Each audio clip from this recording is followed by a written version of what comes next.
Swain, touchdown. It's time. It's time. It's Swain Event time. My man.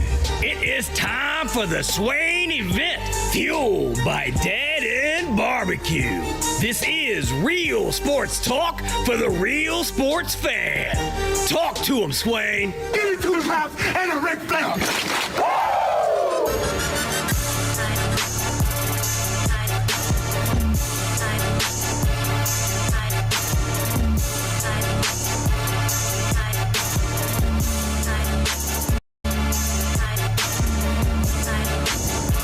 SwainEvent.com, fueled by Dead End Barbecue, top barbecue restaurant in America.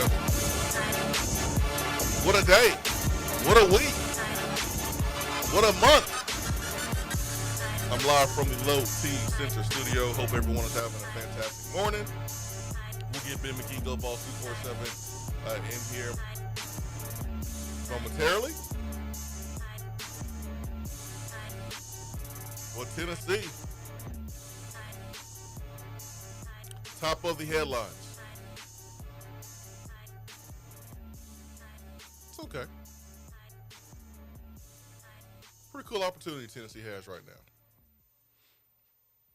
It is Wednesday, April the 16th. Apologize for pushing the show to today. Had this grand plan of going to Huntsville on Monday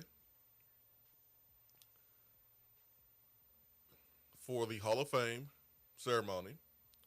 Monday night, started at 7 Eastern, no, 8 Eastern actually. It was over around 11 p.m. Eastern. So I'm going to go back right after the show, right after the ceremony. Not a good idea. So I decided to go back to my cousin's house and take a little nap, then hit the road, which I did. Got up around 2 a.m. Central Time, 3 a.m. Eastern Time, and hit the road. Got back to Knoxville around 6:30, and was like, I just need an hour, man. I'll be all right. Do the show at 8 o'clock. Didn't work out that way.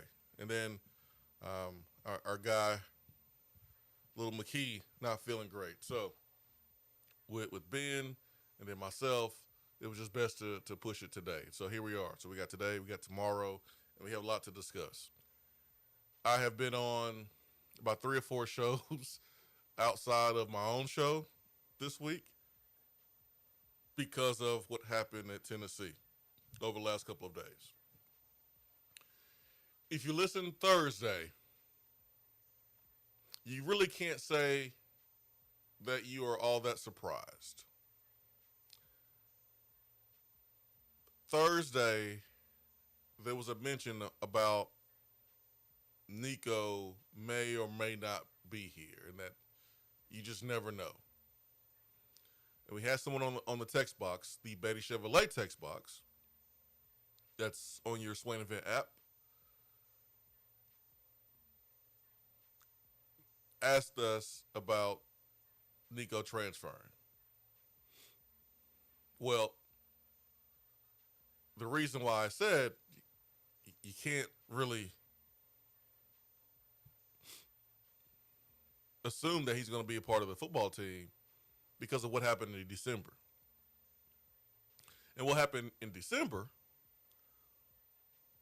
was 5-star receiver Mike Matthews, after completing his freshman year, there was reports that he intended on getting into the transfer portal. One of the reasons why he was thinking about hitting the portal is because he was unsure if Nico was going to still be here as the quarterback. Well, why would he be unsure? Well, he would be unsure because it's obvious. They've had conversations, and Nico probably told him he was unsure.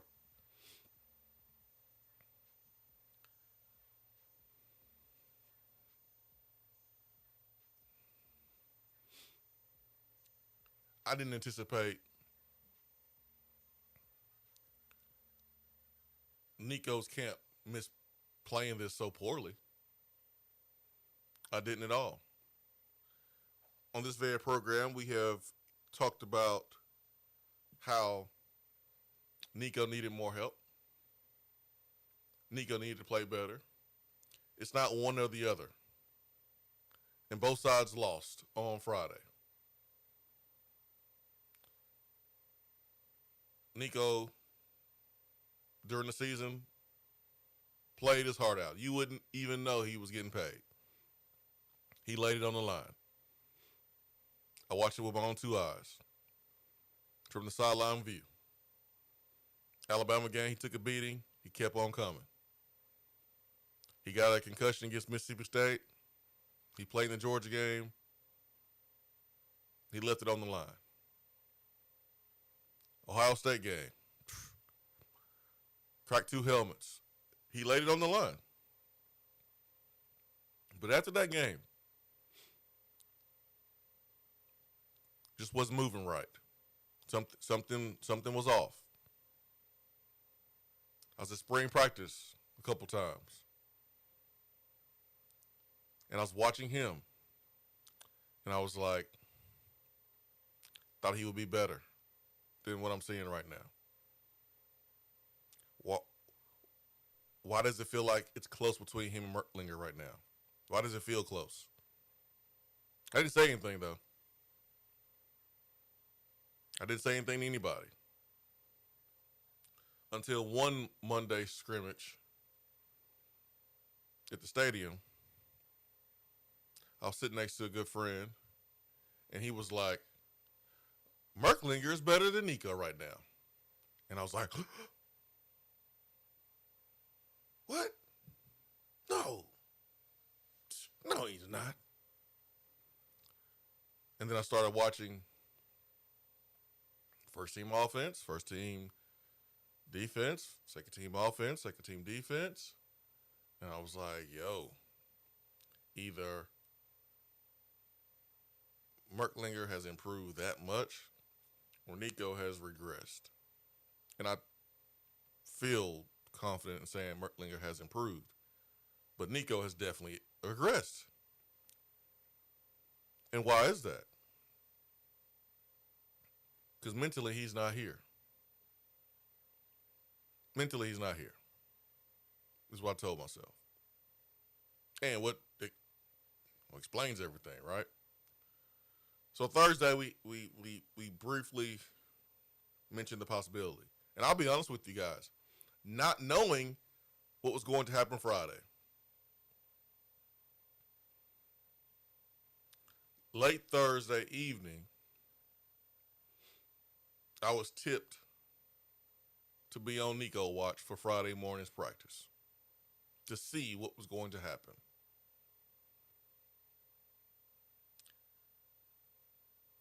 He didn't show. At that very moment, I knew it was a wrap. There's no coming back from skipping practice and not talking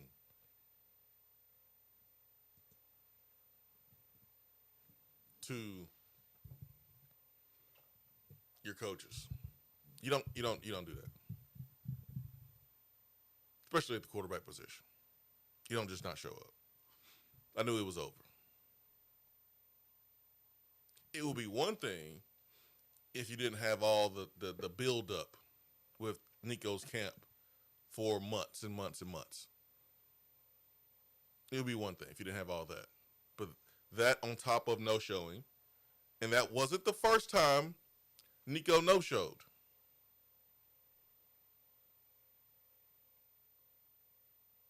I repeat, that wasn't the first time Nico no showed. I knew it was over. And it needed to be over. There were whispers, oh, what if he had a doctor's appointment? You would call. Number one, Tennessee would know. Because they're the ones who set it up for you. They're the ones that make sure that it's not during class time, that it's not during practice time. They're the ones who set it up for you. What if this? What if that? You call. you always communicate. So I knew it was a wrap. Then you heard, we're just paying the money. Why? Why would you pay the money? Just pay him what he wants. No. Why? When Nico was in high school, Tennessee identified him as the number one player on the board. On this show, I know I said verbatim, all hands on deck to get Nico Iamaleava. All hands on deck. And for some reason, they turned into a thing on the message board. Yeah, all hands on deck. You got to do what you got to do to get this dude on campus based on his talents. Mobile, 6'6", can throw in the run, can throw in the pocket. All the physical tools you need to go win a championship from the quarterback position. And he came to the Vanderbilt game. He was blown away. And that was a Vanderbilt game. Vanderbilt game. He was blown away. And Tennessee made it happen. California had a state law, or has a state law, that allowed high school players to receive NIL easy or earlier. I feel like Tennessee took advantage of that. All the flights, accommodating the entire family and the posse to Knoxville.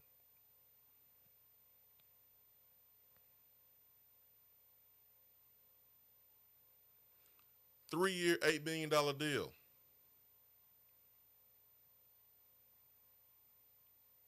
Was the deal. And it wasn't supposed to get out when it got out. But it did. It didn't come out from Tennessee's side. Tennessee wanted to play things safe. Remember, Tennessee was still dealing with the NCAA at the time. This was fresh off the German Pruitt stuff. So Tennessee didn't want that out there. But the deal was structured in a way, thanks to Spire Sports, that if the NCAA were to have an issue and try to come after us, then we would have our ducks in a row to be able to withstand the NCAA's attempt to slam us. And that ultimately happened because we crossed our T's and dotted our I's when we constructed the contract for Nico. But we didn't want to broadcast it. I don't think Spire wanted to broadcast it. But it was put out there. It got out there. And it was out there because of Nico's camp put that out there. That's how everyone knew about the 3-year, $8 million deal. And everyone was talking about it. Oh, my gosh. Oh, my gosh. Because it was the first one of its kind. And Tennessee was like, yeah, we making a commitment. We going after this thing. We are going after this thing. And as a fan, I was like, hell yeah, let's go. You look at the last couple of national champions, LSU, Alabama, Georgia. Man, they had good quarterback play. It's like, let's go. Let's go do this thing. Let's go do this thing. I think our fans are fired up about it. Because over the years, our whole deal when we made hires that you had to Google who it was, oh, man, Tennessee ain't serious about winning. We hiring Dooley and Butch Jones. We're not serious about winning. We need to be doing what everybody else is doing. Well, we did something no one was doing. That was to show our fans, yo, we serious about this thing in football. We coming. So our fans are happy about that.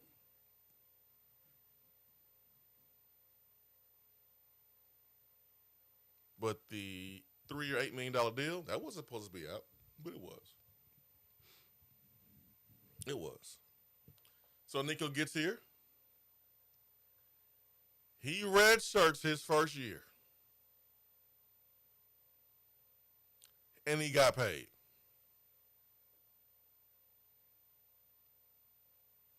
He got paid. Can anyone look up his stats his first year?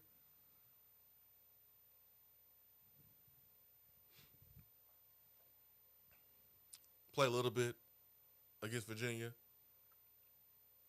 A little bit here and there. Had us wanting to get upset at Josh Heupel because he didn't play a lot as a freshman when we would play inferior teams and we were playing with our food.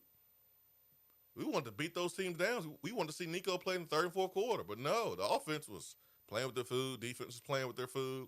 So we never really saw Nico that much his freshman year. We wanted to see him so bad, we started making excuses of why it was important for him to play. Well, he needs the reps. He needs the reps versus Austin Peay to be ready for this other team. You don't need that really wasn't the case. But we wanted to see him. Why? Because 3-year, $8 million deal. So he got paid all that money and didn't even play his first year.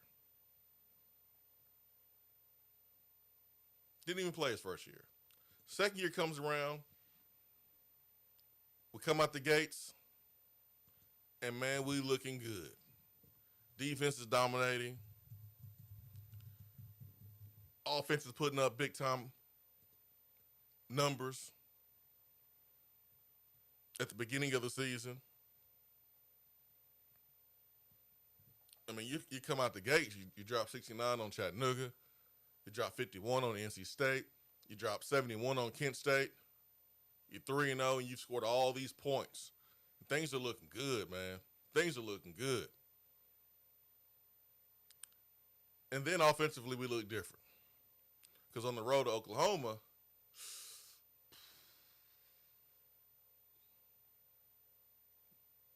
Nico's getting hit in the backfield.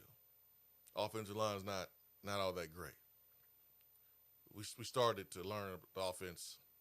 That was kind of the first game we were like, I don't know about this offense, man. But you won. Sometimes you play games like that. Josh Heupel, I thought grew a lot as a head coach, evolving, playing towards his strengths, and that was the defense. Then the Arkansas game happened on the road, and we only scored 14 points. And that was the game where Nico, fourth down, game on the line, you got to score a touchdown to have a chance to win or to win. Ran out of bounds.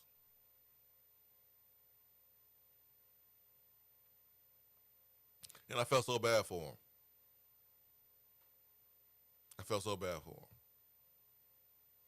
Because Joe Milton did it in 2021. And it's probably the worst football play.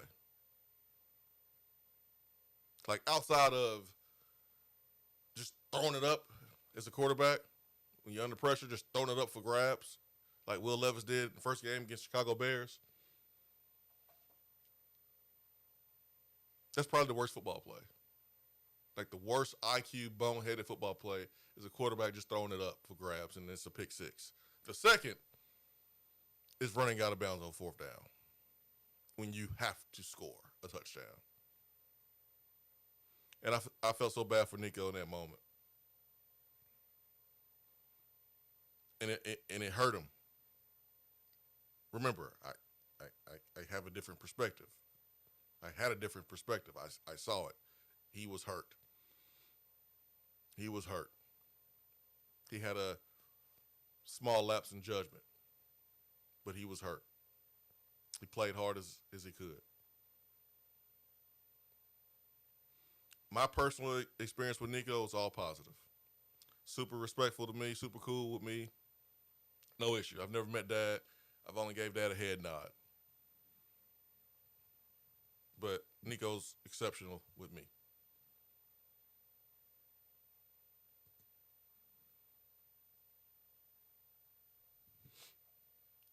Going to the Beatty Chevrolet text box. We'll get Ben McKee in here soon. Rodney and Austell, did Tennessee miss the red flags of him switching schools in high school? The answer is yes. There are multiple red flags. And we did miss them. Remember when Josh Heupel was hired? We looked at his resume and we said, yo, man, this might be the best hire as far as someone proven since Johnny Majors.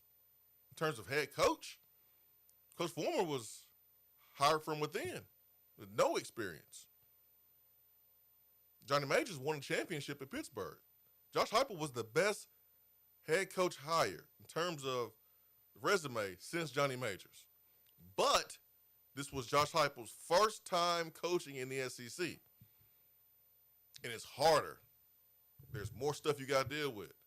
Remember Urban Meyer at Florida and why he had to step down.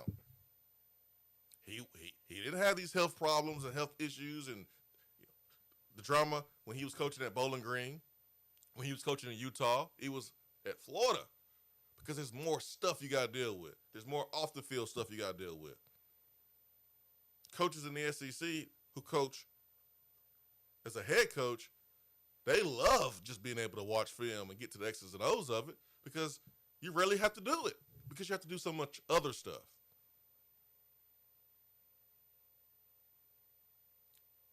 And when we hired Josh Heupel, I knew then, he's going to have to grow into the position. But we're in a position where we have to be okay with that. I think an experienced veteran head coach probably would have saw the red flags a little sooner. Listen, and I'm not like dogging Josh Heupel about it. I'm just saying it is what it is. I'm not going to sit here and say, oh, no, there were no red flags. Yes, there was. Yes, there was. When you have a young man or a young lady who switches high schools a bunch of times, that is a red flag. Justin Powell, I want to say in basketball, who we got from Auburn. You go look at his past. He went to several different high schools. And then he gets to Auburn. He transfers to Tennessee. He was here for a year. He transferred again. I don't know how many times he transferred. But his high school journey lined up with his college journey.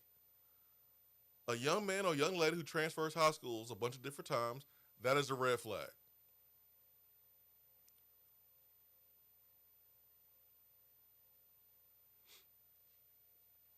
You're not recruiting a player.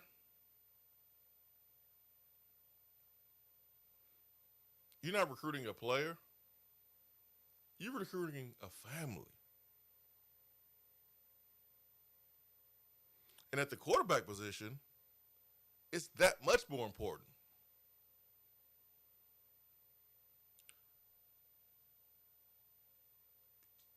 Have y'all seen cheerleader and dance team moms?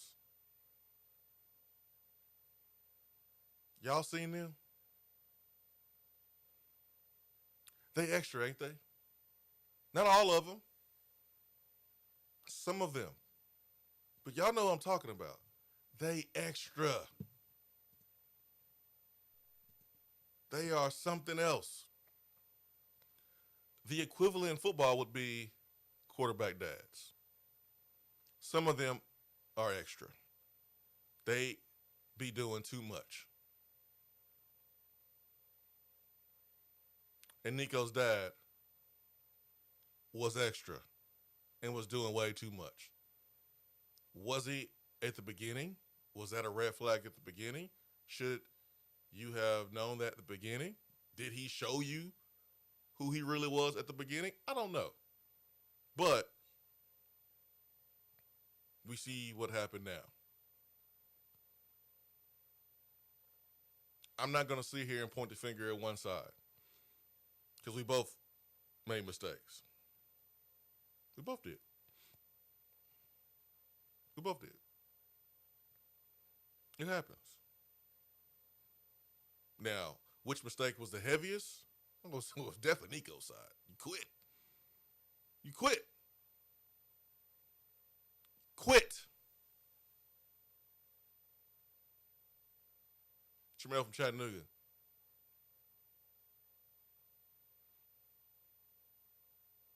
This sucks. We talked about this when NL started. Don't know if you remember how passionate I was, but it's moments like this.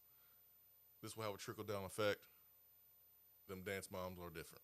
LOL. It's right. Vol in Birmingham says, after hearing about how his family acted this whole time, the juice was not worth the squeeze at all. They were given everything, kept wanting more. Well, here's the thing. I don't blame Nico's side for looking around the country and seeing that the quarterback market was different and guys are getting paid $3 million. I mean, you look at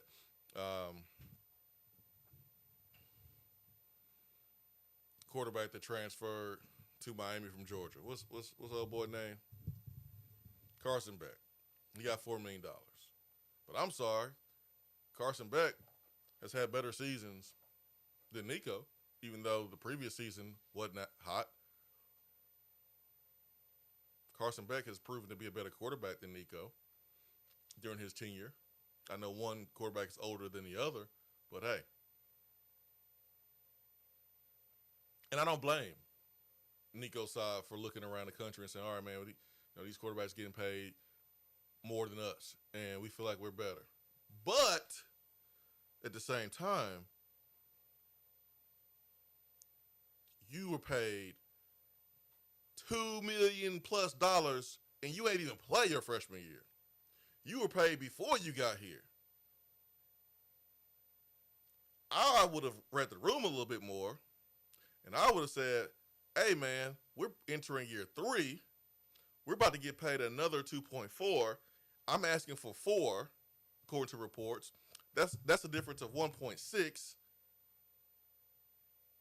You know what? I'm about to make a whole lot of money at the next level if I just play my cards right and focus on being a better leader and being a better quarterback.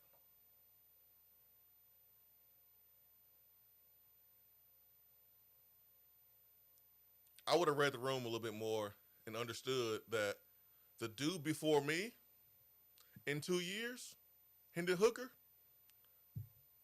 probably deserved 2.53 per year based on what he did. But NIL was just kicking off. And the money, the reserves, wasn't as built up as it was when Nico was coming out.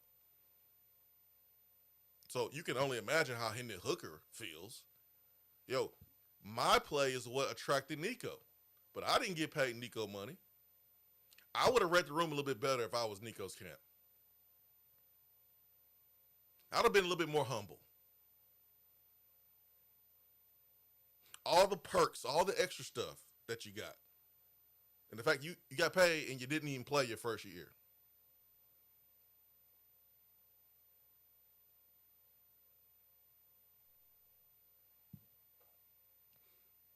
The vision, the lack of vision is what kills me. And this is a conversation I had with my man Cole Kublik. And I encourage people to go check out that conversation because it's a conversation between two dudes who were captains at their school that passionately loves their school.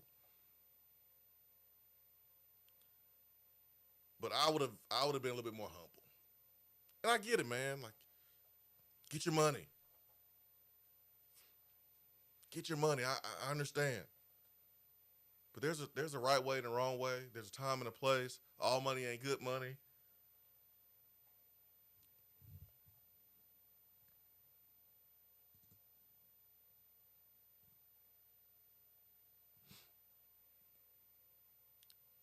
On 3, rated Nico Iamaleava the number 1 player in the country. During that cycle, there's moments when Arch Manning was the number 1 player in the country. I watched Arch Manning on film in high school. I watched Nico Iamaleava on film. When you compare the physical traits, they line up. physically, one's not better than the other. But those quarterbacks in that class, of Nico and Arch's class, they've all have transferred except for one. That's Arch. Now tell me, what's the difference between Arch Manning and Nico Iamaleava? What's the big difference? The Manning side had a plan the whole time. Arch Manning came in. They didn't even do NIL deals as a freshman because they didn't think it was right. He had his head down. He worked. He was behind Quinn Ewers. He didn't cause any drama. He just played. So you got the Manning camp. You got the Iamaleava camp. But you got two players that are very, very similar in their physical skill set. You don't think that the supporting cast matters? You don't think that the family matters? You don't think that the agent and the people that surrounding a player matters? It matters. It matters. The family is the big difference.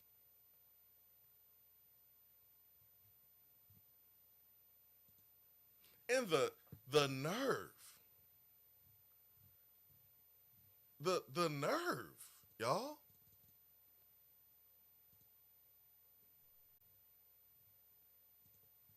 The nerve of Dad. The nerve of Cordell Landers. My man. What y'all doing?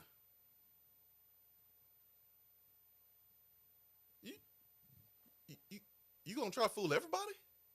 You think we all stupid? You got the family friend out here saying, y'all happy with your deal? You calling a respected journalist the B word?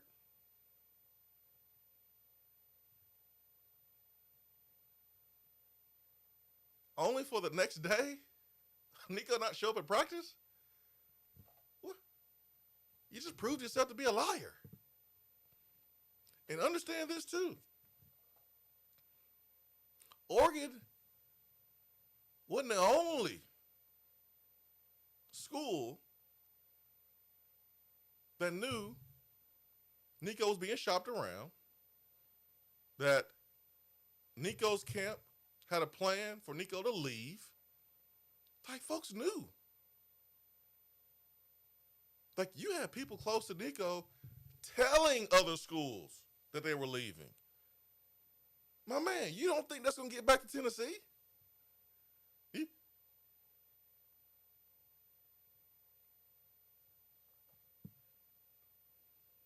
Yo, this stuff is baffling. Like, this is a 30 for 30 in the making. It's insane.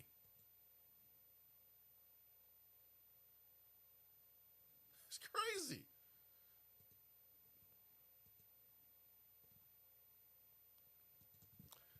At some point, and it happens to every athlete,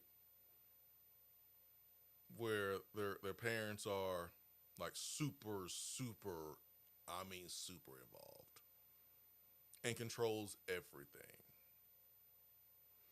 There's going to be a point where the athlete says, Mom, Dad, it's time for you to back up. It's time for you to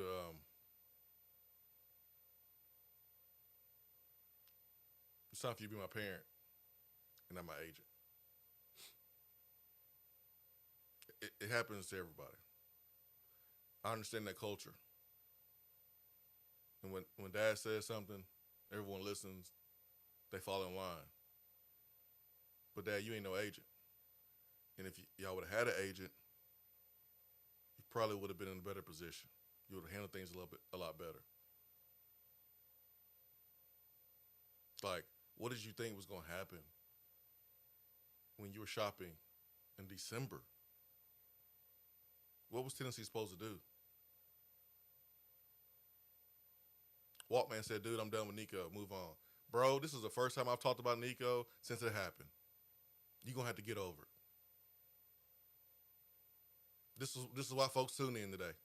This is the first time I've talked about Nico on this platform since it happened. We not moving on. We will after this show. This is the biggest story in sports besides the majors, besides the Masters. Every comment on the text box is about Nico, my man. This is the biggest story in sports.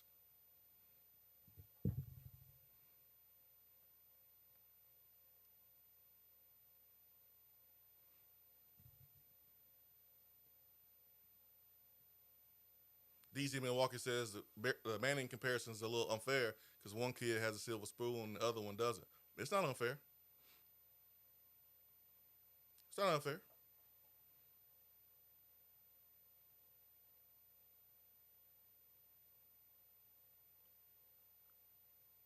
Cooper Manning, the dad of Arch, he could be just like Nico's dad because because there's a silver spoon. He could have felt more entitled than Nico because of the last name. But they didn't do that. They fell back. So it doesn't matter if you have a silver spoon coming in or not. Dad, you ain't the coach. Cooper Manning understood that. Did you see Cooper Manning on Twitter? Cracking little jokes? Make it seem like he's cracking little jokes, but he's basically calling out the teammates of Nico, saying that they're not good enough. Did we miss that?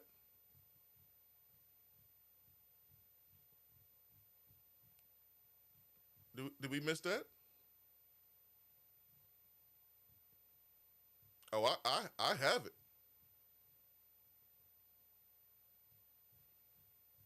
I have to go find it, though. Oh, here it is. December 29th. Let me screenshot it just in case. Because I'm surprised it's still up. I would have deleted it if I was dad. But December 29th at 1 a.m., here's a tweet. There were some rumors about them hitting the transfer portal. And he did the same thing in December 29th as he did a couple days ago, denying what people had heard, which was true. But here's what he said about some of the talk about him transferring. Remember, Mike Matthews, there was talk about him transferring. Quote, when we were going to request transfer papers, I found out that I had some years of eligibility left. So Hype in Tennessee agreed to let me play O-line and wide receiver, but not tight end. Nico will be protected by me, and I'll go catch for him. Vol fans, re-effing relax. Re-effing lax. So Nico's dad tried to be a little slick, throwing shots at the offensive line and the wide receivers, which, hey, they were not good enough this past season for Nico. But you don't need a dad to tweet that. That's not what you do. You don't put your son in that position. But that's what Nico's dad did.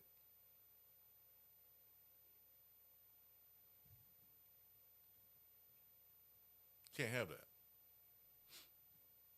When I saw this, I was like, oh boy. Oh boy. He felt some type of power to hit sin.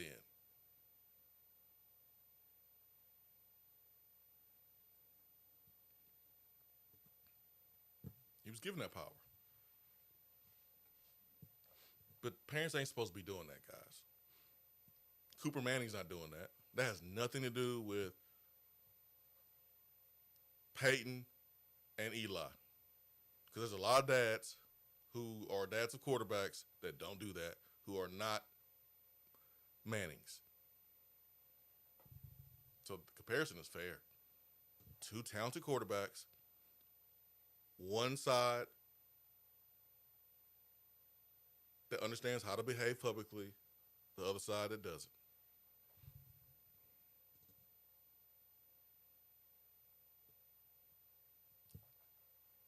Arch Manning is about to start one season, and is about to be the number 1 overall pick in the draft.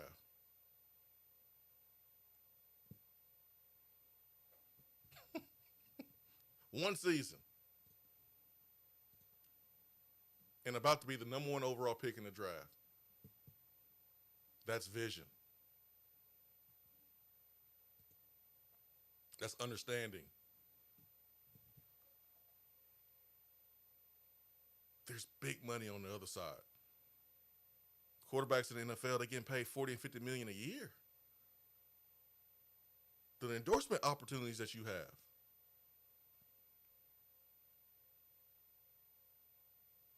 But you're thinking about the now. You're thinking about a little measly 1.6 million.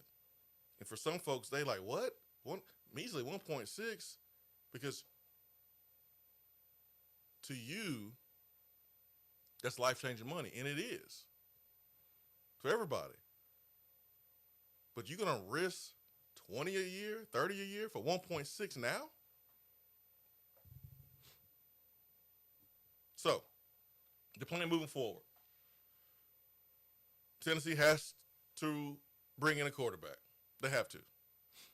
I don't think it's fair to Merklinger and to McIntyre for them just to be the 2 quarterbacks moving forward.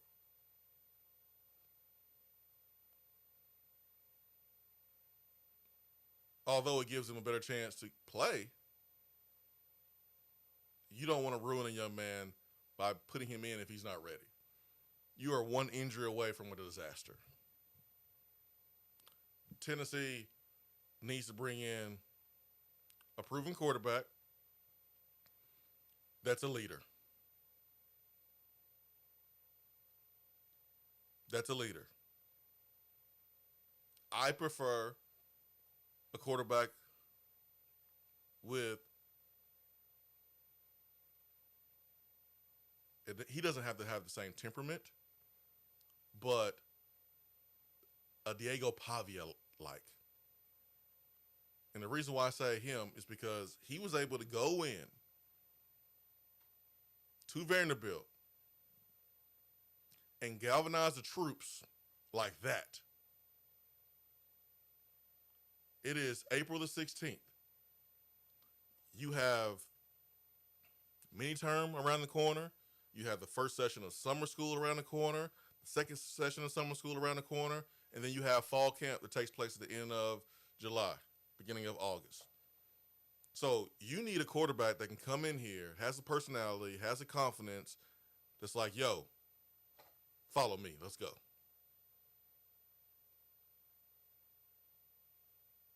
The ability to connect with his teammates. I even said a Baker Mayfield type.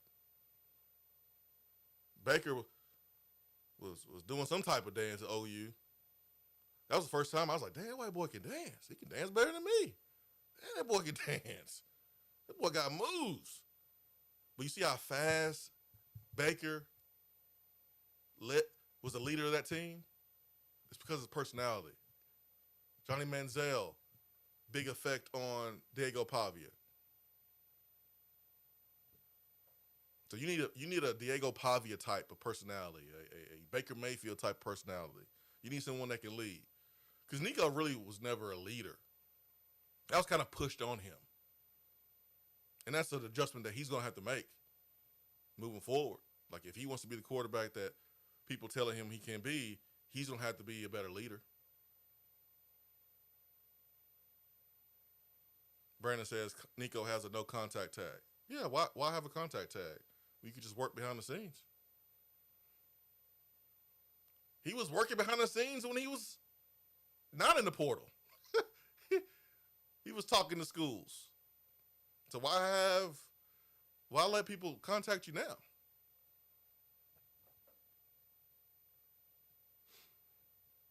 I got a question about a quarterback that's not in the portal that's being mentioned for transferring to Tennessee. And I personally don't think it's right to speculate on a quarterback that's at a school that's not in the portal. Because y'all understand what has to happen here.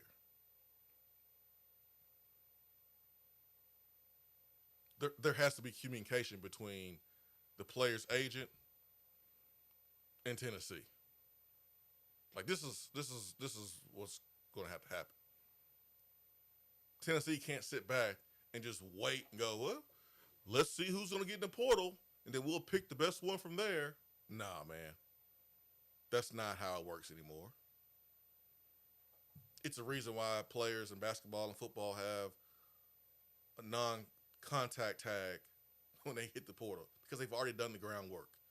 Their agent has already talked to the teams. It's the way it is. Call it tampering, call it what you want. It's what it is.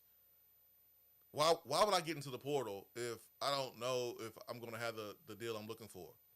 Why would you quit your job before you have a new job lined up? You're not doing that. So,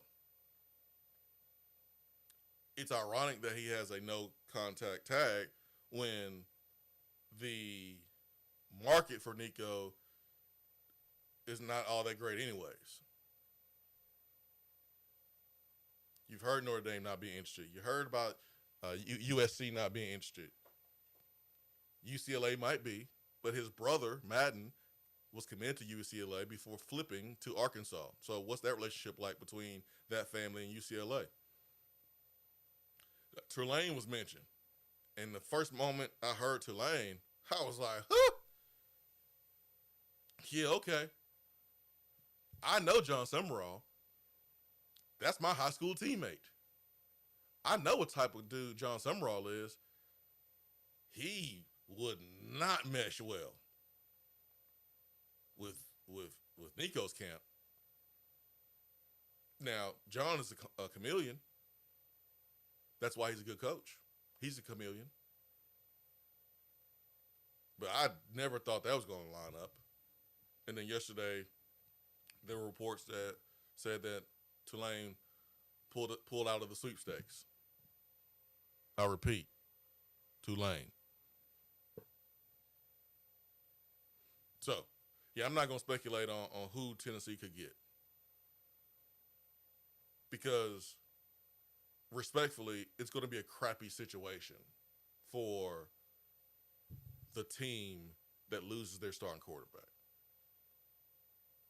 It is. It is.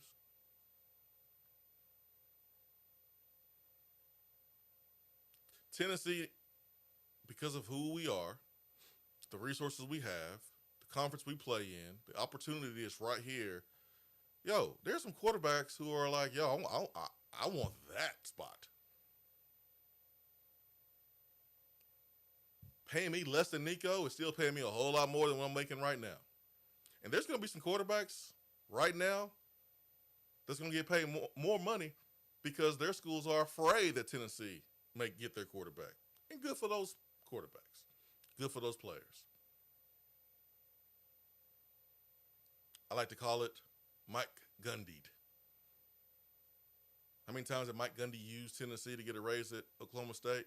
That's what some quarterbacks are going to do. They're going to use Tennessee, and they're going to get themselves a raise. And good for those quarterbacks. But I do think there's a line. And I think speculating about a quarterback that's currently at a school is a line that I'm not comfortable crossing out of respect for that team's locker room and that team. But if that player leaves, I'm all for it, whatever. It's part of the game right now. But I'm not going to speculate. I think there's some rules. Personally, I have some. Even though there's no rules with the NCAA and everyone's doing whatever they want to do, I have some. 865-255-03. Marcos Garza hotline. GarzaLaw.com is the website. He's my lawyer. He represents me. He's my attorney. If you find yourself in a position where you need legal representation, call Marcos Garza and the Garza Law Firm. Go to their website, GarzaLaw.com, and let him help. There are law firms coming into town, big law firms from all over the country that come in. Hey, they just want business. Marcos has been here. Marcos is in this community. He's tapped in with our charities. He's tapped in with our community. You do business with someone that cares about Knoxville, that lives in Knoxville first. 865-255-03. Let's go to the phones. Good morning. Let's try this again. There we go. Good morning. Morning. Good morning. Hey, man. Who we speaking with this morning? Gene. Hey, Gene. Hope you're doing well, my friend. We are. How y'all doing? Good, man. We got Ben McKee in here, and perfect timing. Ben and Gene at the same time. What's going on? Oh, my wife got tickled when all this happened that first day. She'd heard it before I did. I said, "What happened?" She was laughing at a comment on Twitter, and it said, "Nico fell on a helmet." Yeah. And that's the truth. You can't forget that part.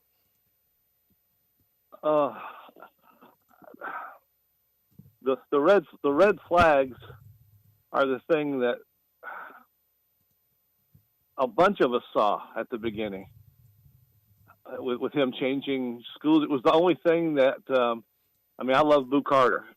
He finished up at my alma mater, Bradley High School here in Cleveland, and made them a winner that year. Better, they had better success than they'd had in a decade with him on the team. But it still made me nervous, especially when they talk about him moving, because he went to 3 high schools. Yeah.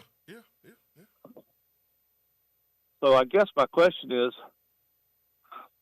do you think now that the portal's open, when they thought Nico was leaving at the winter break, we had a bunch of people talking about leaving themselves because he was leaving. Mm-hmm. Do we expect a lot of fallout in the locker room? Yeah, it could happen, Gene. I mean, if you're Tennessee, like you're meeting with players. I mean, they had a team meeting the morning, Saturday morning.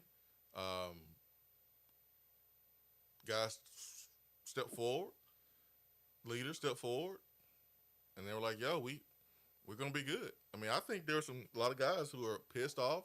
There's a lot of guys that were tired of Nico, missing stuff. I would be lying if I said that there were not probably some players on that team who are on Nico's side and tight with Nico, and feel like they need to look around. I mean, hey, that's part of it. But I think if you're Tennessee, you got to make sure that you keep the players that you want, that you think are important, out of the portal. Yeah, I think Boo and Mike Matthews are the two that I think of immediately. Well, Boo got a raise. Okay. Mike Matthews got a raise. I mean, at some point, you got to say no. And at some point, as a player, you got to go play ball, man. Go play ball. Go make some plays. Go do things the right way. Be consistent. Like, if you're gonna chase $1, then I'm telling you right now, it's going to cost you. If you're going to live your life always chasing the highest bidder, and it's always about the money, and if someone offers you more, you're going to run, then like at some point you're not going to be happy. Because if you make it to the NFL, there's some players that they'll go to the highest bidder, and that organization is terrible and is ran poorly, and you go there and you're miserable. I'll give you an example, Jane, on the way out, because we got Ben McKee up in here, and thanks for the phone call. Malik Neighbors is miserable right now, playing for the New York Giants. The dude's a winner. He's miserable. He's a first-round pick. He would trade money right now to go play for a contender in a better situation. So it ain't always greener on the other side just because you make a little bit more money. Ben, good morning. Good morning. How are you? I'm good, man. I'm good. Your thoughts on the whole situation? I've been talking about it since Nico came from high school. We're to the point where we're trying to find out who Tennessee's going to bring in at quarterback. But I know we haven't together discussed the situation.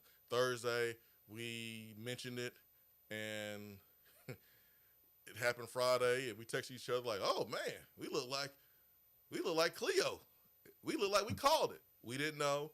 We just understood what happened in December and always kept it as a possibility. So, your overall thoughts on everything, and then, man, we'll move on.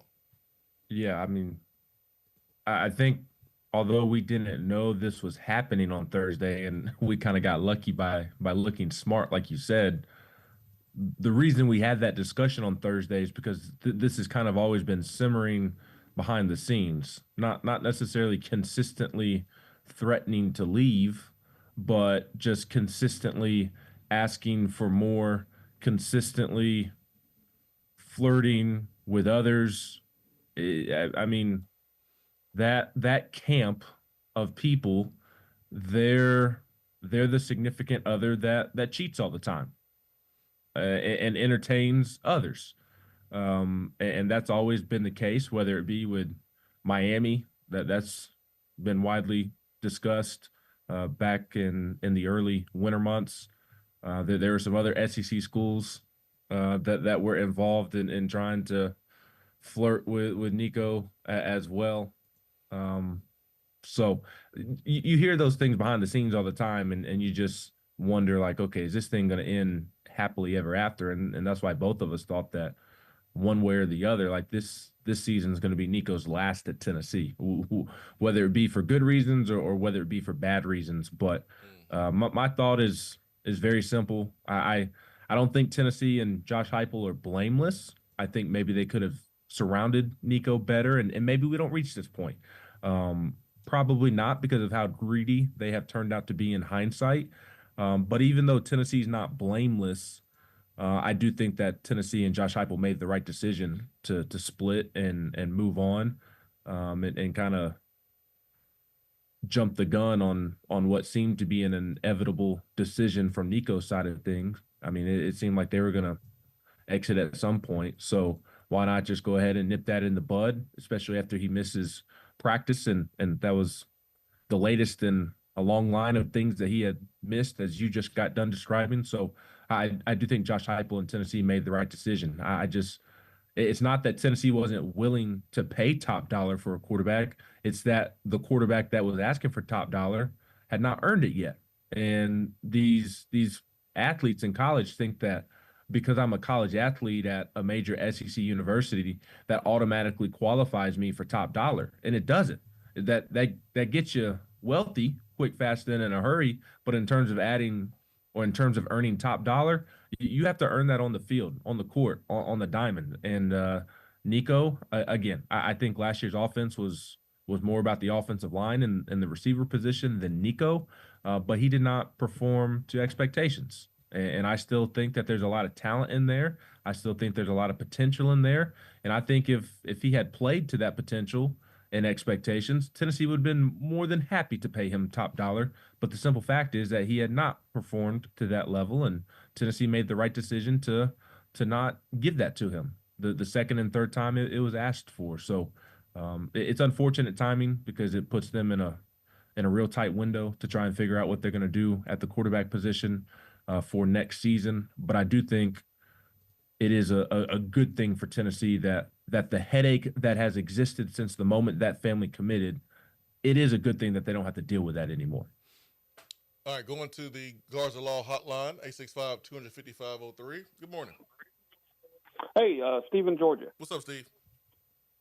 Hey, real question, Swain.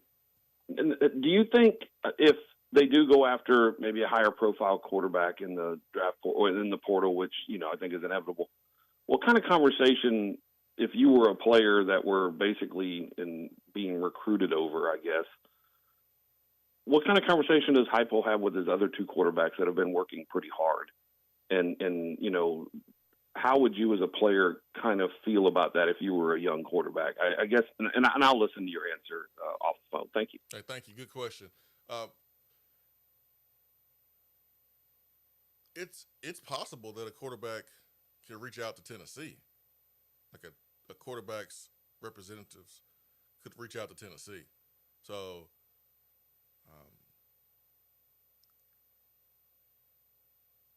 it doesn't have to be, Tennessee is the one that's going to be making contact. It could be that quarterbacks at other schools could be the first ones making contact with Tennessee. That could happen. But I think if you are Josh Heupel, you're honest with Merklinger and George McIntyre. Like, I have to protect our football team. You have the advantage right now. You're here. Merklinger has the advantage. George McIntyre has the advantage in terms of knowing the system, whereas maybe a quarterback coming from somewhere else who is successful, he will have the advantage in terms of understanding how to lead a locker room from that position and the experience, game experience, where these two guys, they don't have it. So Josh Heupel doesn't owe Merklinger and McIntyre the starting job. No. But he owes them the truth. And I think the truth will be good enough. Merklinger was in Nico's class. Merklinger bet on himself. He came anyways because he believed in himself. And so he's not afraid of competition. Let him compete with whoever's brought in. I just think you're very upfront and honest and say exactly what you just said. Like, we need to add a quarterback from a depth perspective. You need to. 2 is not enough to make it through the SEC. So we're going to look to add somebody, but we're going to give you every chance to compete and earn the job. 100%. All right, going back to the phones. Good morning. Hey guys, What's up, Turkey Man? Hey, hindsight's 2020. What would you say that the university and all the powers to be have learned from this situation? And I'll get off the phone and listen to you guys. All right, Turkey Man, thank you. The lesson is pay the right person. You recruit the family as well as the player, and you better pay the right person. I think that's the biggest lesson. And you got to set the tone early. Men, women, if you're dating someone and you see something that's a red flag, yo, you better address it. You better ask questions. You better not ignore it, because if you commit to that person long term, don't be surprised if that red flag becomes something that's huge. You got to address it then. Overzealous dads, moms, yo, at the beginning, you got to be like, hey, man, I'm the coach.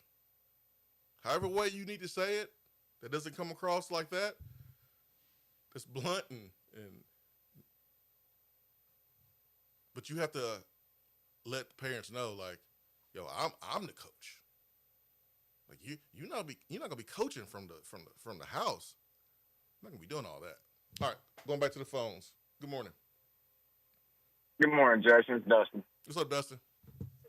Hey, buddy. I just wanted to give my flowers this morning to you and congratulate you. I hollered at you there Saturday at the ball walk and congratulated you then, too, but I wanted to congratulate you and going into the Hall of Fame.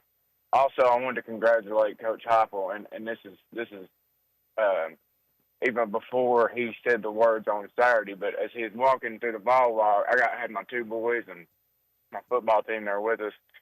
My littlest boy, he got a little gunshot, and Heupel stopped and come back up the line to give him a fist bump, and I just appreciated that. And then, of course, I was listening to your all's broadcast, and when he said that nobody was bigger than the T, my question is, I wanted to ask you all, was this: how far do you think that'll resonate going forward with all the other recruits, the big names that we'll be in with, that they understand that he has a stance that, listen, we want you here, we want to pay you, we want you to get your fair value, but at some point in time, you are going to have to realize that it's still football, it's still a team game. We want you here, but you're going to play, we're going to make a deal, and then you're going to have to hold up to that deal. So how do you think that'll resonate with the higher talented kids that we'll be recruiting from now on? And I appreciate everything, man. I appreciate y'all and your coverage. Thank you. Hey, thank you, man. Thanks for the love. I want to wait till Ben got on. Man, Ben, I just want to tell you thank you, man. When I send out invitations to people to Hall of Fame, I got half of the stack of invitations here. And when I was told I was going to be inducted and I needed to send invites out, I really only sent them out to people that I felt like was in Huntsville. I didn't want to inconvenience anybody and have people driving to Huntsville. It's a huge deal, and I understand it, the weight of it. But like, I didn't even invite my brothers that live in Charlotte. And I just told them, man, y'all are young dads. Y'all need to stay there. Y'all need to be exhausting resources for this. Man, just stay where you are. And it might have been a wrong move, but I was thinking about them before I was thinking about myself. And so it comes from the right place. But I just sent invites to people that I felt like can get there. They lived in Huntsville. And Ben made the trip, drove back the same night. Chris Lowe made the trip, was there. He too old to be driving back the same night, so he came back the next day. And man, I appreciate you for being there.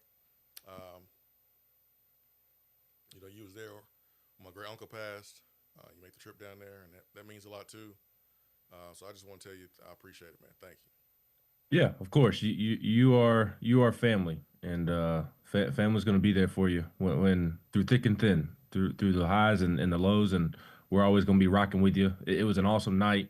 It was cool to see Joey Kent in the building. That was the first time I had met Joey in person, and he walked up to me and knew who I was, and I was on cloud nine when that happened. So it was good to see you and your beautiful family, and I got to meet some of the Swains on the Talladega side, which was really cool. I sat next to your cousin. That was a lot of fun, and the Masseys were there. So it was a great night, great honor for you. Very, very happy for you, very proud of you. And I know Coach Massey and Uncle Ruben would be very happy for you too, and are very happy and very proud of you as well. So it was a really cool night. I was glad that I was there to be able to experience it with you. And I hope you were able to soak it in, because that's a really cool honor. You get to say you're in a Hall of Fame with Condrich Holloway. Like it doesn't get much better than that. Whew, boy, that's something else right there. All right, that's enough. Going to the phones. 865-255-03. Good morning. Of course, he invited Chris Lowe. He needed press coverage. That's a good one. I'm just glad Chris could get in. Boys, I don't care that Nico wanted more money. I don't care about the amount that he wanted. I mean, the fact of the matter is, most of that ain't my money anyway. It's the big-time boosters. The problem is when and how you asked for it. And then when you were told no, you took your ball and went home, literally. Yep. It's how you did it. If you want to look at this as a business, then treat it as a business. There are appropriate times for you, right after the college playoffs. Hey, I'm the starting quarterback for one of the few teams that made a playoff. I don't blame him a bit for asking for a raise, or any of the other players that started. I'll doubt them a bit. But when you get in the habit of every time the transfer portal opens up, you're going to try to hold the team hostage, you don't do that. Because then that's when Tennessee's camp comes back and goes, well, look at all the meetings you missed. Look at the live appearances you missed. You're set. Time out. Yeah. Time out, Volstorm. I didn't even mention that. I'm glad you mentioned that. I'm going to get back to you. But the deal, the 3-year, $8 million deal, was structured in a time when players, the way to make this NIL deal work was, hey, you had to make public appearances. It wasn't just, hey, we're going to just give you some money. Like, the way to kind of, I don't want to say get around the rule, but to make it work was, hey, you got autograph sessions, you have appearances you make, and we're going to pay you this money. It was never meant to be pay for play. And Nico, in their camp, they wasn't really interested in doing those things. They just wanted to get paid to play football. And so you never really saw Nico out like that, like you saw other folks. Like, you didn't see Nico at the Legends of Tennessee camp with Jabbar Davis and them. Like, you didn't see that. And so I don't think that they upheld their end of the bargain with that deal as well. All right, go ahead. My bad. No, you're 100% right. That's like me going to my boss and saying, we had a really productive year. I think I need a raise. And they're like, well, the only problem is you didn't do this, you didn't do this, and you didn't do this. So, yeah, I might give you a little bump, but it's not going to be what you're looking for. Mm-hmm. That's business. It's business. The SEC in college football is basically turned into a mini version of the NFL. Well, it's got to be handled and looked at as a business. Yep. Period. Guys, before I go, hey, Ben, maybe if you would acknowledge your own hometown, you might get to the Hall of Fame. See you, boys! They don't put internet bloggers into the Hall of Fame. And actually, now that he said that, I want to add, I did not forget to add, but now that he brought it up, I want to add what also made Monday night really cool was that not only was Swain honored, but Kari, my boy, Kari Blasingame was also honored, and I had no idea that was happening. He and another Huntsvillian were in the Super Bowl on the Eagles, won the Super Bowl, so they were able to honor those two guys before the function started and presented a football to their high school coaches, which was really cool. Kari was under the weather and unable to make it. I was texting with him. I sent him the video of them giving him a shout out. So cool to have both my guys there, Kari and Sueno, honored on the same night. And I would imagine that at some point Kari will be entering the Hall of Fame one day. Oh, yeah. They don't put internet bloggers in there, though. Yeah, I'll be there. Northwestern quarterback Mike Wright plans to enter the portal, according to Pete Nakos, former Vandy and Mississippi State transfer. I remember him. You would not be adding him to be a starter. I mean, I suppose like adding a veteran for depth, it wouldn't be the worst from that standpoint, but you can do better there. I know one thing, whoever Tennessee does go out and get, assuming it does get a quarterback, they need to reach out to Jennifer Morris because Christian Stewart, Miles Kitzelman, they are investing with her and doubling their money. That's what Nico should have done. Instead of asking for more money from the athletic department, he should have invested with Jennifer Morris and doubled, tripled, quadrupled his money in that fashion. So as we've always said, she's doing a lot of great work with current student athletes, former student athletes.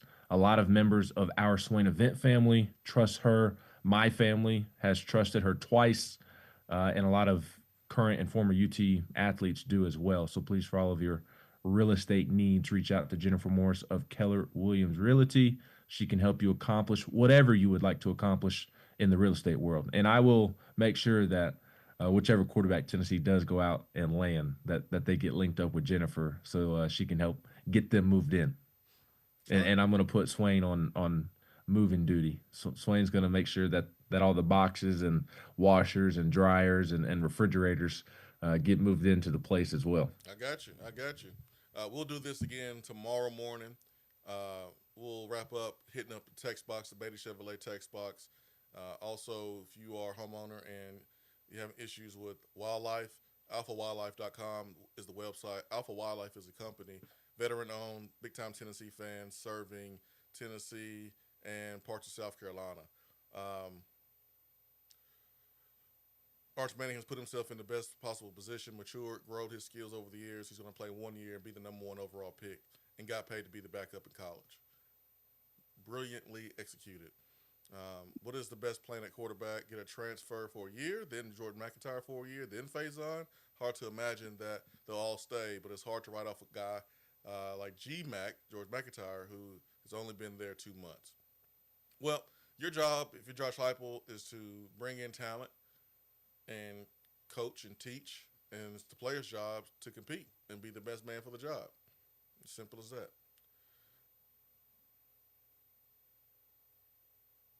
Chris says Nico has a no contact because you have to contact Big Nick. Well, they've been talking behind the scenes the whole time anyway, so why have a contact tag on now anyways?